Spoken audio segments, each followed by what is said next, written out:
Hoje é dia de micoses, não todas, mas algumas importantes. Vou começar esse vídeo fazendo uma introdução à micologia, abordando alguns aspectos gerais sobre os fungos e explicando o que é essa área médica.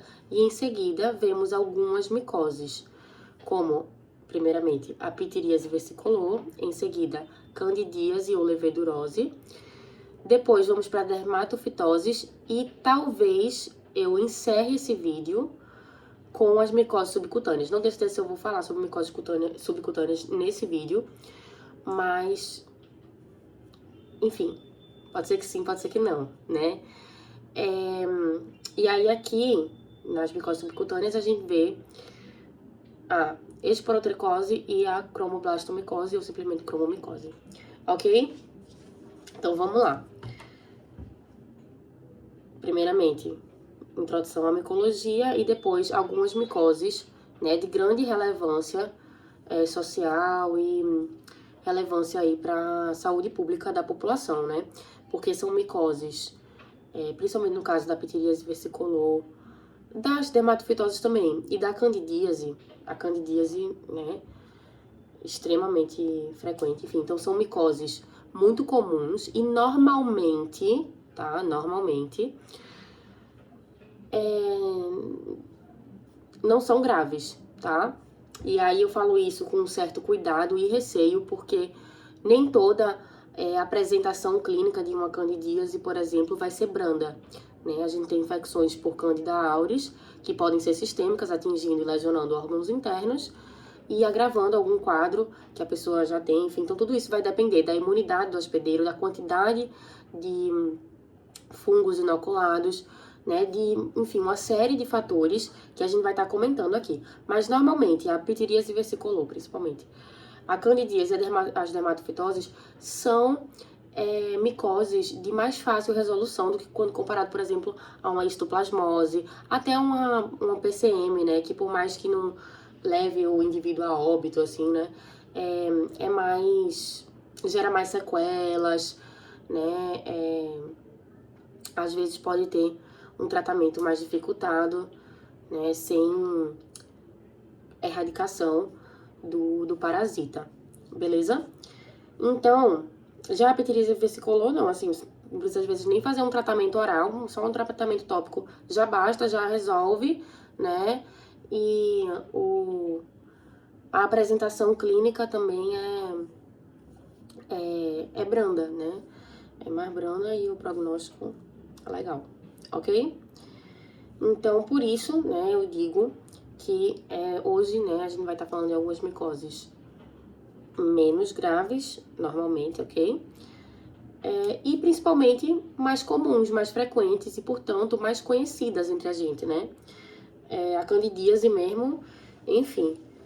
Então, acho que eu já disse, né, a frase de Laurinha: os fungos são muito bonitos, mas o que eles fazem é feio, beleza? Então, introdução à micologia, né? A micologia estuda os fungos.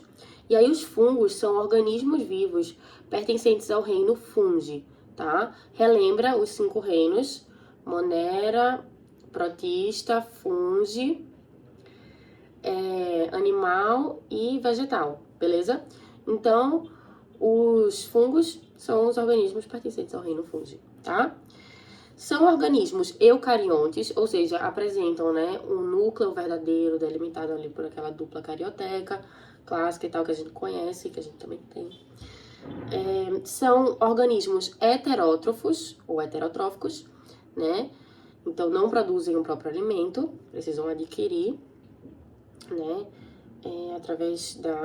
Precisam adquirir os nutrientes através da ingestão e tal, né? Da busca por alimento, e aí a gente vai ver um pouco como é que eles fazem isso.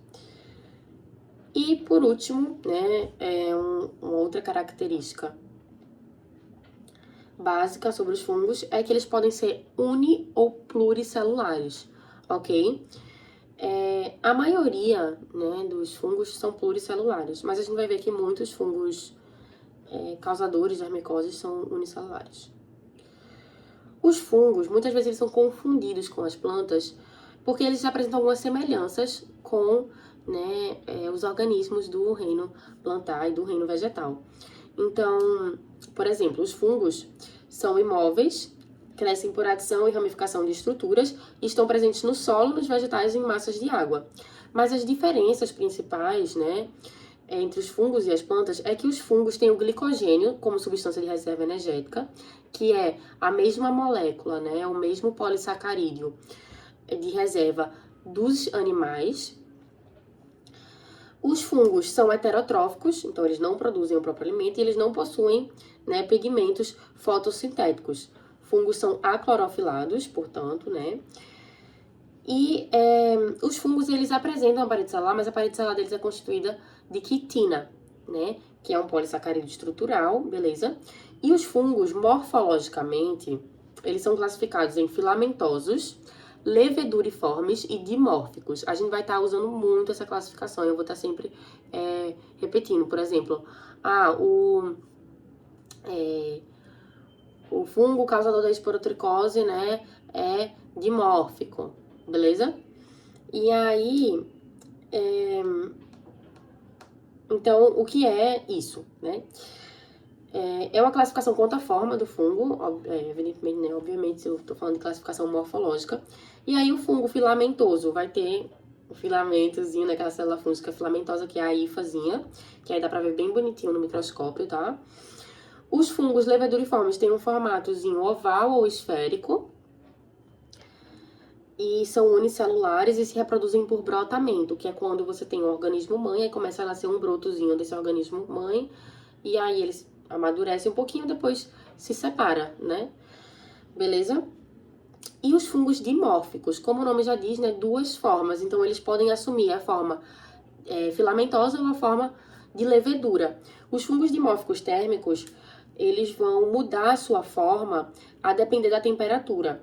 Então, nesse caso, né, se tiver em temperatura ambiente, 25, 28 graus, eles ficam na forma filamentosa. Mas já temperaturas mais elevadas, né, como a temperatura corporal, 37 graus Celsius, aí eles já vão para a forma leveduriforme. Então, os fungos dimórficos podem ter a forma filamentosa ou podem assumir a forma leveduriforme. A mudança conformacional, né, pode ocorrer através da mudança de temperatura. Então, na temperatura ambiente, eles vão ter o formato filamentoso e na temperatura corporal, o formato leveduriforme. Parece que eu tô falando informação solta, assim, que não tem tanta relevância isso, mas eu vou estar... a gente vai estar, né, destacando esse ponto e retomando ele, né, quando a gente vê algumas micoses provocadas por fungos dimórficos, tá? Feito disso, como é o caso da esporotricose. Beleza, quanto à reprodução dos fungos. Os fungos podem fazer reprodução sexuada e ou reprodução assexuada. No caso da reprodução sexuada, é uma coisa bem particular, bem característica desse reino. Eles fazem uma plasmogamia, então a fusão de citoplasmas, e depois que fundir os citoplasmas, eles fundem o núcleo, tá? Originando, né, uma célula 2N, né, que é o zigoto, e aí, enfim, essa estrutura depois vai sofrer meiose, né, e aí, enfim, é todo um ciclozinho de vida bonitinho, né, que eles têm. Em relação à reprodução assexuada dos fungos, pode ocorrer por brotamento, que só as leveduras fazem, e que eu expliquei como é, né, que um organismo broto surge do organismo mãe, e aí vai amadurecendo, colado, né, presinho ao organismo mãe, até que, quando tá já mais maduro, se desprende, né, dessa célula mãe, beleza? E a esporulação é a produção de esporos, né, e a posterior germinação desses esporos, tá? Então, essas são as formas de reprodução assexuada dos fungos. Brotamento, que só as leveduras fazem, e a esporulação. Estrutura e crescimento, né, geral dos fungos. Então, No caso dos fungos filamentosos, a gente observa a presença das hifas e do micélio. As hifas são as células fúngicas filamentosas. É uma estrutura, né? A hifa é uma estruturazinha tubular ramificada que pode conter septos ou não, tá? No caso das hifas septadas, ou seja, com septos, a gente vai observar, né, em organismos fúngicos mais novos, assim, mais recentes evolutivamente. E quanto às hifas sem septos, que a gente chama de hifas cenocíticas, né, elas são mais antigas do ponto de vista evolutivo e tal, né? E aí, quanto ao micélio, o micélio seria basicamente o conjunto de hifas. Então, a hifa é a estruturazinha tubular, e o micélio seria o conjunto dessas hifas, tá? Então, é uma massazinha de filamentos novelados. E existem dois tipos de micélio: o micélio vegetativo e o micélio aéreo. O micélio vegetativo é a estrutura somática de alimentação, de nutrição do fungo. Então, a parte do micélio vegetativo é a parte do fungo que vai penetrar no meio ambiente e vai absorver os nutrientes da terra, enquanto o micélio aéreo ou reprodutor é onde se situam as estruturas reprodutivas do fungo. Então, os esporângios, né, que é a estrutura que produz os esporos, e esses esporos, né, vão ser lançados aí no ar, na terra, e aí vão germinar. Beleza? Ok. Então, resumindo, fungos são organismos eucariontes, heterotróficos, uni- ou pluricelulares, realizam reprodução sexuada e ou assexuada, apresentam parede celular de quitina e tem como reserva energética, né, como substância de reserva de energia, o glicogênio. Beleza? O micélio é o conjunto de hifas e as hifas são as células fúngicas filamentosas que podem conter septos, no caso das hifas septadas, ou não conter septos, no caso das hifas cenocíticas, sem septos. Beleza? O conjunto, né, o somatório das hifas com o micélio seria, no caso, o fungo filamentoso. Beleza?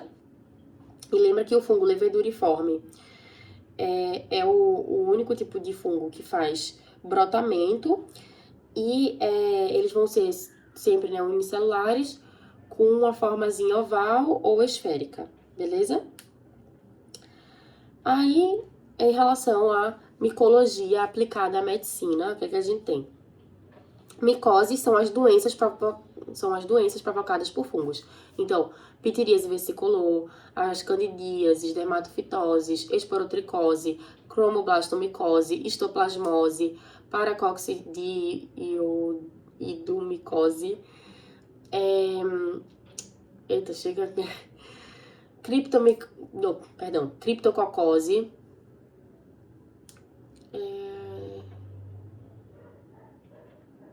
e tem mais, tá? Então, deixa eu até ver qual foi que uma... aspergilose também. Enfim, beleza?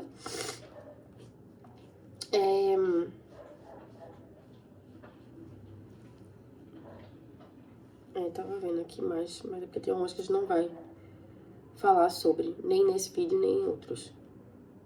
Mas ok. Então, as micoses são as doenças provocadas por fungos. E aí, incluem, né, os exemplos que eu dei aqui. O micetismo é a ingestão de cogumelos não comestíveis e as micotoxicoses são as intoxicações por toxinas fúngicas. Os objetivos, né, de estudar, de conhecer e de compreender a micologia médica são identificar fungos agentes desses problemas, né, ou seja, causadores das micoses, das micotoxicoses, enfim, compreender o desenvolvimento e a transmissão das micoses, conseguir, né, realizar uma caracterização clínica das diversas manifestações provocadas por fungos, estudar os recursos terapêuticos disponíveis, né, para promover, tanto para tratar, como também para promover o controle coletivo ou individual das micoses. E aí as micoses são classificadas nos seguintes tipos: micoses superficiais, micoses cutâneas, micoses sistêmicas, micoses subcutâneas e micoses sistêmicas oportunistas, tá? Então, a primeira micose que a gente vai estar falando é uma micose superficial, né? Que é a pitiríase versicolor, tá? A pitiríase versicolor é uma infecção fúngica do tipo superficial, causada por leveduras. É também conhecida popularmente como pano branco, ceratofitose, dermatite furfurácea ou ainda atínia versicolor, né? Também existem outros termos, cromofitose, enfim. Mas, basicamente, né, os dois nomes mais famosos, acredito eu, são pitiríase versicolor e pano branco. E o agente etiológico da pitiríase versicolor é a malacésia, que pode ser a malacésia, né, da espécie fufu ou a malacésia globosa. A espécie malacésia fufu é a mais comum, certo? Mas a globosa também pode provocar, né, a pitiríase versicolor. Basicamente, esse fungo, né, habita nossa pele, couro cabeludo, compondo a flora natural da pele e em algumas condições pode se multiplicar, causando a infecção. Em que condições? Então quais são as condições que favorecem o crescimento e a replicação desse fungo, gerando a doença? Fatores como clima quente, alta umidade relativa do ar, uma pessoa que usa muitos cosméticos, então muitos hidratantes ou muitos produtos que aumentem a oleosidade da pele, né? Tudo isso vai favorecer o desenvolvimento da doença, né? São fatores, são condições que favorecem mesmo o desenvolvimento do fungo e, consequentemente, da micose, beleza? O aparecimento da lesão. Só que todos esses fatores que eu comentei são fatores exógenos, externos, são fatores ambientais, então estão de fora, né? Estão fora da pessoa.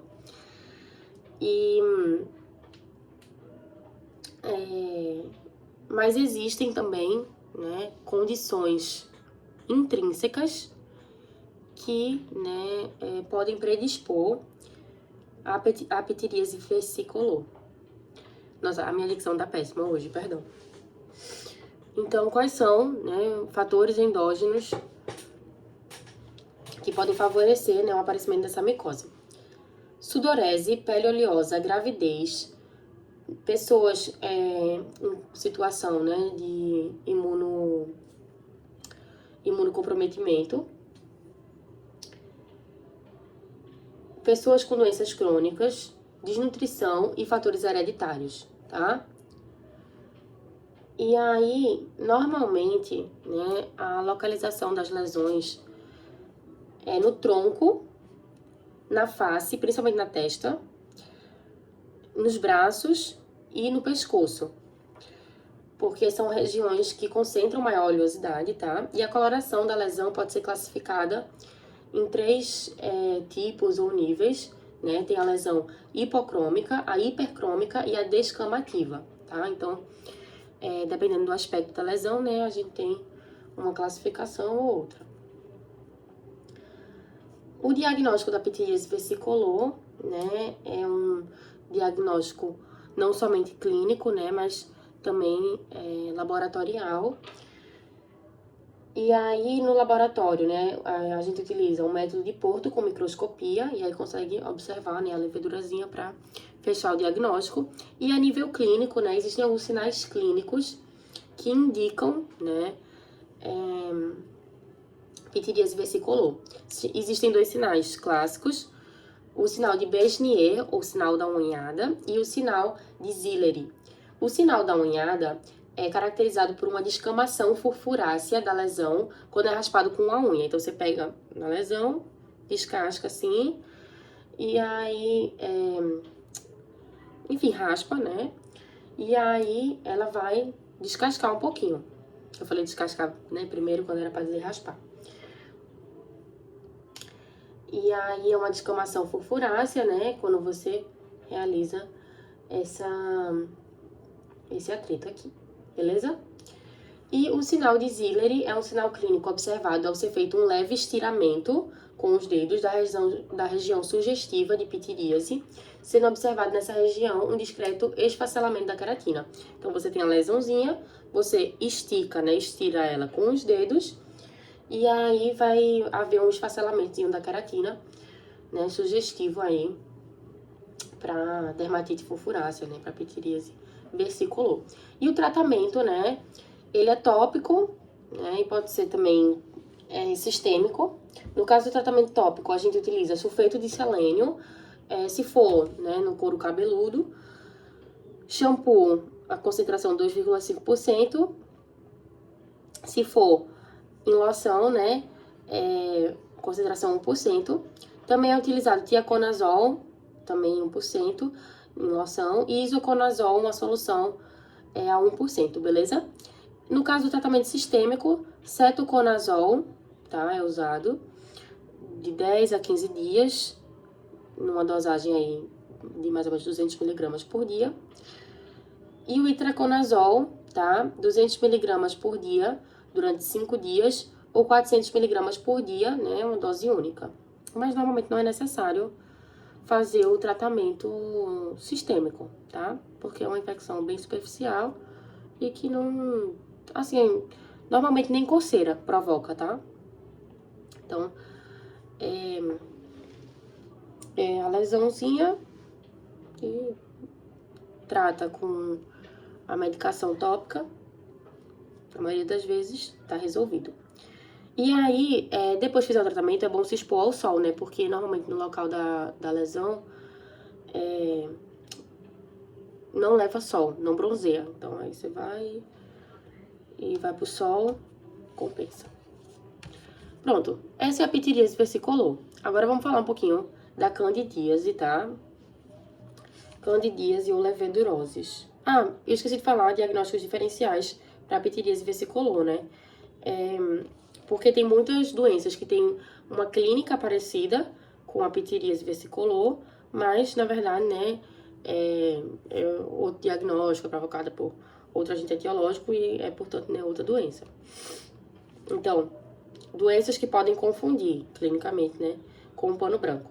Pitiríase alba, pitiríase rosácea, ou rósea, perdão, eritrasma, leucodermia solar e sífilis secundária, ok?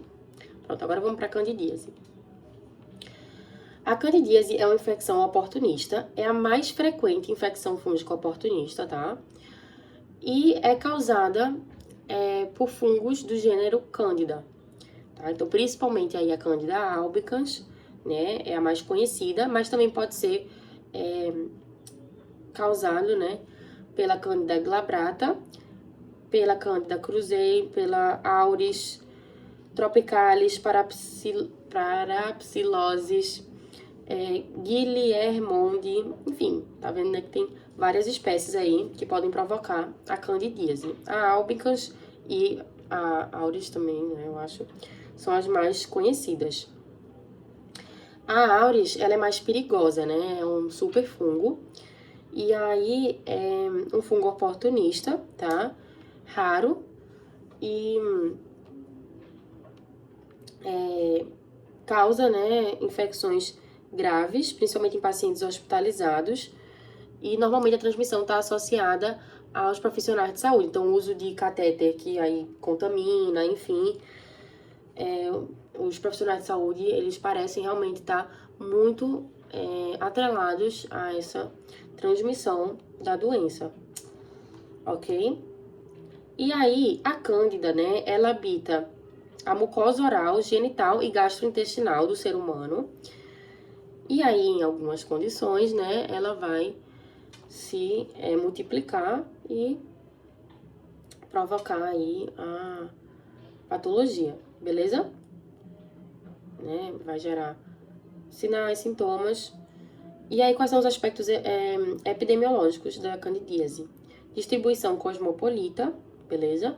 E os fatores de predisposição, os intrínsecos: gravidez, prematuridade, velhice, neoplasias, avitaminoses, tuberculose, AIDS, hemopatias, né, leucemias, agranulocitose, aplasia medular.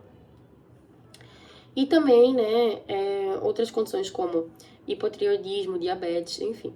A gravidez, ela é um fator predisponente para candidíase porque durante, né, a gestação ocorre um aumento de glicogênio e de estrogênio, nas células vaginais, que servem, né, como substrato para o fungo, né, e aí favorecem a replicação, né, disseminação, enfim, a propagação desse fungo. Fatores extrínsecos ou exógenos. Uso de corticoides, uso de antibióticos, uso de agentes antineoplásicos, cirurgias, agentes físicos como umidade, calor, maceração,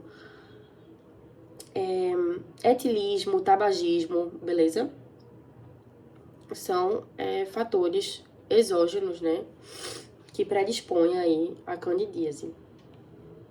E aí as manifestações clínicas da candidíase, né? Tem a candidíase cutânea, que ocorre em regiões do corpo onde a levedura é encontrada como comensal, como na boca, na vagina, unhas, pele, principalmente em regiões de dobras, tá? No caso da pele. E aí, quando ela acontece na boca, a gente tem a candidíase mucosa, ou também chamada estomatite cremosa, que é conhecida como sapinho, né? É mais comum em bebês e aí você tem uma alteração no aspecto da língua, tá? E tem também na boca a quelite angular ou boqueira, que é quando você tem um processo inflamatório localizado em um dos ângulos da boca, tá? Ou nos dois, né? Pode ser uni ou bilateral. E é caracterizado por um discreto edema, descamação, erosão e fissuras, tá? Dessa região. Tem etiologia multifatorial, tá? E é uma das manifestações da candidíase cutânea. Aí, na região genital, né? Na mulher, provoca vulvovaginites. Então, as leveduras, elas são constituintes da flora genital, em condições em que ocorre variação de pH vaginal e ou aumento do glicogênio, por, sei lá, enfim, uso de tampão, roupas sintéticas, ventilação vulvar deficiente, né? Tudo isso vai fazer com que ocorra um aumento da colonização por cândida. Isso causa vaginite, né, em alguns casos, com corrimento inodoro, esbranquiçado e com aspecto caseoso, de leite. Prurido vulvar é frequente e intenso. Pode ocorrer edema e eritema vulvoperianal e pode ser acompanhada de uretrite do ao urinar. E aí, no caso, né, do pênis, a infecção por cândida nesse órgão, né, pode provocar balanopostite e ou balanite. A balanopostite, que é a inflamação no prepúcio, e a balanite, inflamação da glande, beleza? E aí, essas infecções na glande, no prepúcio, no suco balano prepucial, normalmente apresentam um eritema bem discreto após relação sexual com parceira portadora de vulvaginite por cândida. Tem como manifestações clínicas vesículas ou pústulas que apresentam secreção branca ou creme, e o prurido é comum, ok? Tem o intertrigo ou dermatite das fraldas, em que, nessa forma clínica, a obesidade é um fator predisponente e a candidíase, né, ela pode ocorrer devido à mistura, fricção, né, e vai ser caracterizada por eritema, maceração, queimadura e exudação, tá?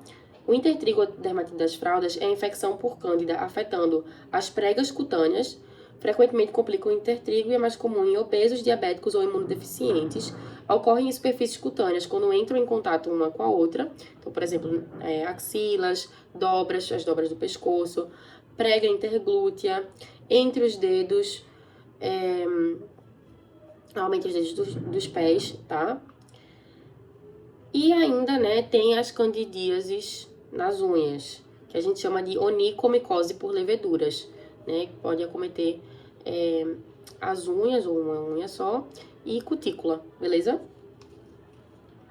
Acomete pessoas que expõem diariamente as mãos a condições de umidade, então, ocupações como cozinheiros, manipuladores de alimentos, ou pessoas com candidíase oral ou vaginal. E as manifestações clínicas são perionixi, que é a infecção da região da pele que circunda a unha, e a oníxi, que é a alteração da própria unha, né, da própria lâmina ungueal, com mudança de coloração para uma coloração assim, mais amarronzada, e normalmente ocorre na região mais proximal da unha, tá? Quando é mais distal, é mais característico de dermatofitose, beleza?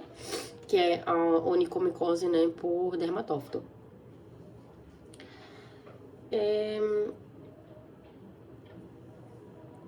O quadro doloroso pode evoluir para a destruição das unhas, enfim. E aí temos a candidíase sistêmica, beleza? Que é a infecção invasiva do sangue ou outros locais normalmente estéreis, como líquido pleural e peritoneal, causado por espécies de cândida, ocorre devido ao aumento do número de pacientes imunocomprometidos. Eu disse que a minha dicção tá péssima hoje. Ocorre pelo aumento do número de pacientes, né, imunodeprimidos, imunocomprometidos, então transplantados, neutropênicos, diabéticos, soropositivos. Também ocorre naqueles pacientes com grave doença de base. E essa candidíase sistêmica, ela acontece por um desequilíbrio na relação com o hospedeiro, e por isso a candidíase, né, é considerada oportunista.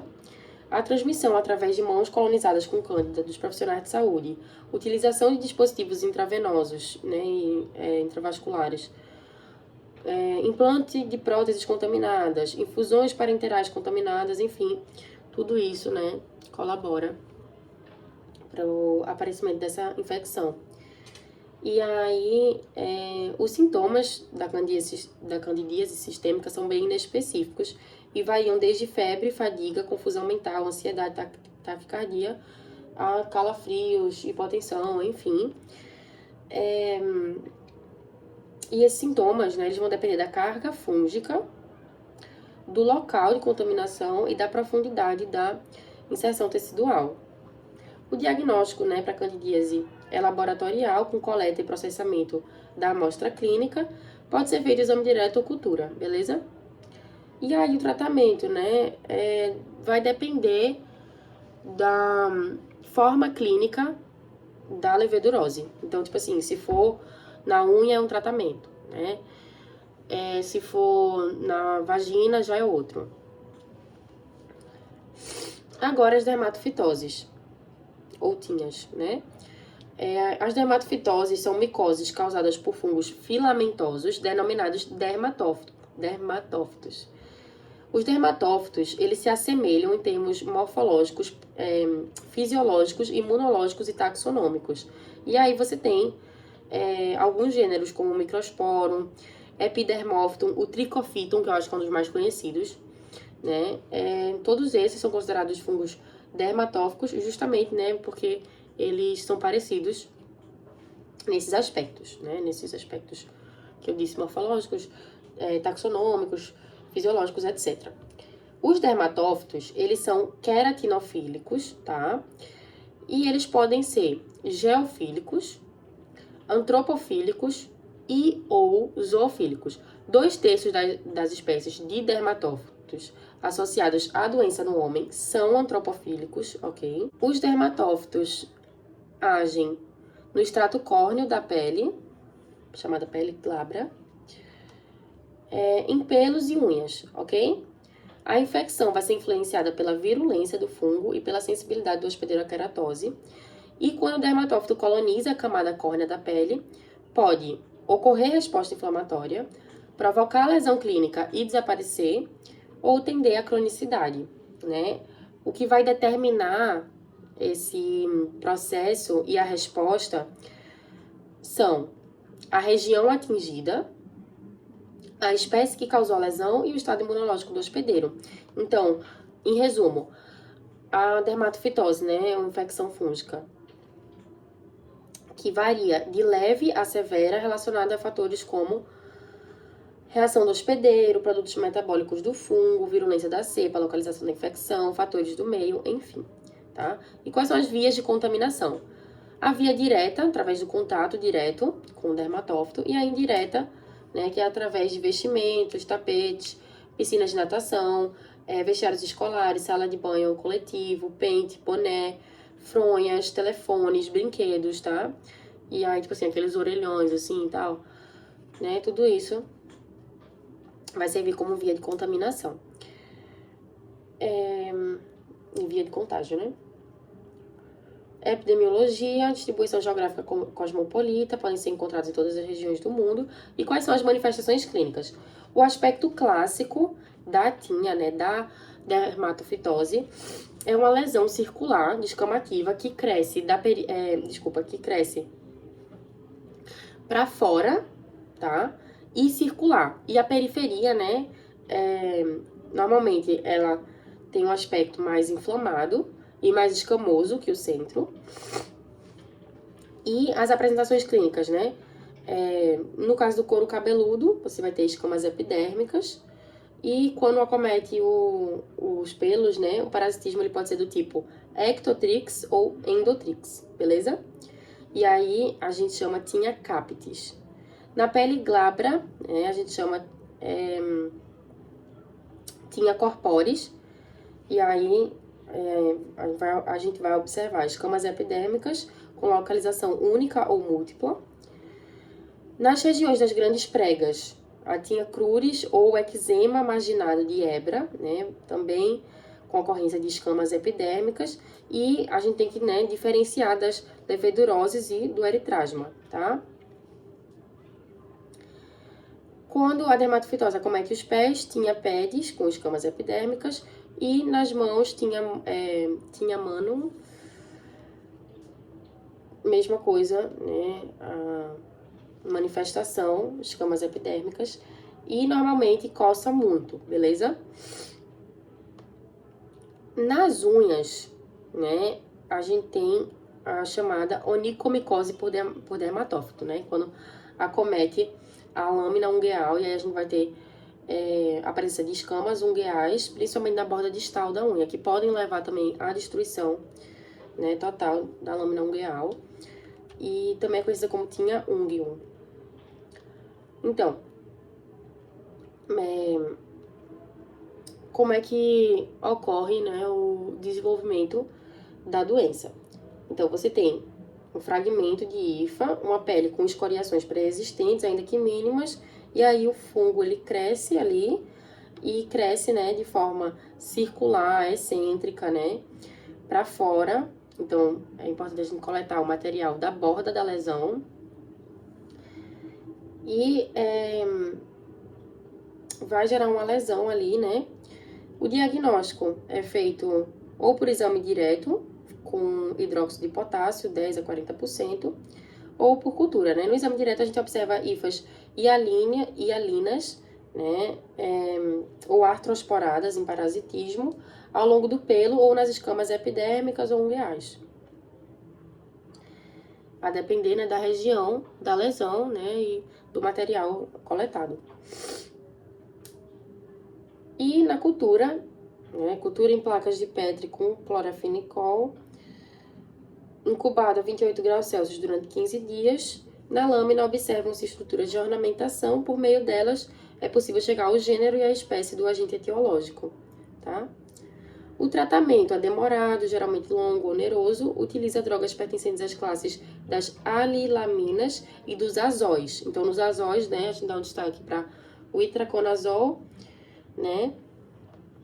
E normalmente são feitos tratamentos combinados de uso tópico e um oral com anti-inflamatório para tentar aumentar a taxa de cura. Os antibióticos imidazólicos antifúngicos orais ou tópicos, né, são itraconazol, fluconazol, nistatina, terbinafina, etc. Destaque atual para voriconazol, posaconazol e as equinocandinas, né, que a gente vai falar sobre elas mais pra frente. Normalmente eu não me atenho tanto a essa parte do tratamento, porque eu não entendo muito também. Aí eu falo mais do fungo, das manifestações clínicas, da micose, enfim. Então acabamos, né? Falamos sobre pitiríase, eu acabei de passar e vi que não tinha mais nada. Então falamos. Diagnóstico diferencial de candidíase, leucoplasias, herpes, líquen plano, vaginites por tricomonas, gardnerella, gonococos, enfim. outros, né? Onicomicose por dermatófito, eritrasma, pênfigo, não sei o que é isso. Psoríase invertida, tinguinal, submamária e axilar. Ok. De fato, né? Falamos sobre pitiríase versicolor, candidíase e dermatofitoses. Então, encerramos o vídeo. Tem micoses subcutâneas, mas eu tô com um pouco de preguiça. Eu tô achando que eu não vou fazer. Será que eu faço? Acho que eu vou fazer. Não sei. Não, vou não. Deixa pra outro vídeo, tá? É que agora eu tô meio tentada. Tá, eu vou fazer. Posso fazer, não tem problema não. Eu tô com um pouco de preguiça, mas, tipo, se eu ver que vai demorar, eu deleto e deixo pra outro. Então, né, nas micoses subcutâneas, a gente vai conversar sobre... Ó, lembra que até agora a gente viu o quê? Aspectos gerais e básicos sobre os fungos. Então, introdução à micologia, ao reino fúngico e à micologia médica. Aí, depois, vimos pitiríase versicolor, candidíase e dermatofitose. Aí agora, a gente vai falar sobre micoses subcutâneas. Nas micoses subcutâneas, a gente estuda a esporotricose e a cromoblastomicose, ou simplesmente cromomicose, que são as mais comuns, ok? Que provavelmente, né, acho que a gente mais vai encontrar na nossa prática médica. Então, introdução. Micoses subcutâneas apresentam algumas características comuns. Por exemplo, a via de penetração principal é o traumatismo, então na esporotricose, né? Pode ser pela arranhada, perfuração mais profunda, mordida do gato, enfim. A atividade profissional, né, que essas micoses subcutâneas atingem, por exemplo, né, no caso da esporotricose, protetores de gato, né, são mais acometidos por essa micose. Na cromomicose, agricultores, jardineiros, beleza? Então, a atividade profissional está muito ligada à incidência da micose. A distribuição geográfica também dessas micoses, característica de ter uma evolução crônica, diagnóstico diferencial feito através de exames, testes laboratoriais e um tratamento normalmente prolongado, tá? Então essas são algumas características gerais sobre as micoses subcutâneas. E aí, vamos começar falando da esporotricose. A esporotricose é uma infecção fúngica subcutânea que tem como agente etiológico, o agente causador da doença, o Sporotrix schenck, que é um fungo dimórfico que habita terra, cascas de árvore, madeiras, vegetais em decomposição, planta, né, na palha, no espinho. E aí a disseminação desse fungo dimórfico, do Sporotrix schenck, ocorre através de poeira, água, mordedura e arranhadura. Então, a via de penetração principal do Sporotrix schenck é a implantação traumática. Então, comentei alguns minutos atrás. Mordida do gato, arranhadura, enfim. Um simples arranhãozinho, né, já é suficiente para inocular o fungo e provocar a doença, né? E a inalação de esporos também é uma via de implantação, de penetração, mas é menos comum, tá? Então, o traumatismo é a forma de contaminação, né, mais observada, mais recorrente. Aspectos epidemiológicos da esporotricose: incidência maior em jardineiros, floristas, agricultores, protetores de animais, e os fatores de virulência estão relacionados ao dimorfismo do fungo, à termotolerância e à melanina, né? Que a parede celular possui 3 tipos de melanina: DHN melanina, eumelanina e piomelanina. E aí os fatores que influenciam no desenvolvimento da esporotricose são o tamanho do inóculo, a profundidade da inoculação traumática, a imunidade do hospedeiro e a virulência e termotolerância do fungo, né? E aí, o Sporotrix schenck, portanto, pode ser inalado, e aí, nesse caso, pode ocasionar a forma extracutânea da esporotricose, né? Mas se a inoculação desse fungo for traumática, né, pela pele, aí ele pode atingir, né, o tecido subcutâneo, gerando a forma cutânea fixa, da doença, com lesões gomosas, verrucosas, acneiformes, cifiloides, beleza? Pode ainda alcançar o sistema linfático e ou a corrente sanguínea, acarretando, respectivamente, as formas linfocutânea e cutânea disseminada da doença. E aí, no caso da disseminação linfática e hematogênica do fungo, né, aí a gente vai ter repercussões a nível neurológico, renal, ósseo, muscular, pulmonar, enfim. Então, nesse caso, né,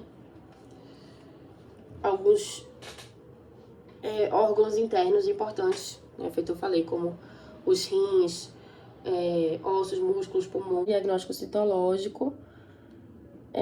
No exame direto, utiliza-se esfregados corados pelo grão de Hensa, no qual se observam células leveduriformes ovais, globosas ou em forma de charuto, corpúsculos asteroides, porém há uma dificuldade de observar o fungo no exame direto. Então, a cultura é um bom método, né, com um rápido crescimento do fungo, em torno de 15 dias. E aí, na cultura, a gente vai fazer com que o fungo passe para a forma filamentosa. E aí, na fase filamentosa, ele tem um formato bem clássico, bem característico de margarida, tá? As imagens que Laura colocou, né, são bem bonitinhas. E aí, é assim que é feito o diagnóstico laboratorial, né? Aí, em relação ao tratamento, né, itraconazol 100 a 200 mg por dia por 90 dias. Por 90 dias. Eu escrevi 90 dias. Tô passada. Enfim, eu sei que os tratamentos para micose normalmente são longos, são demorados. Mas parece que eu tô mentindo aqui, né?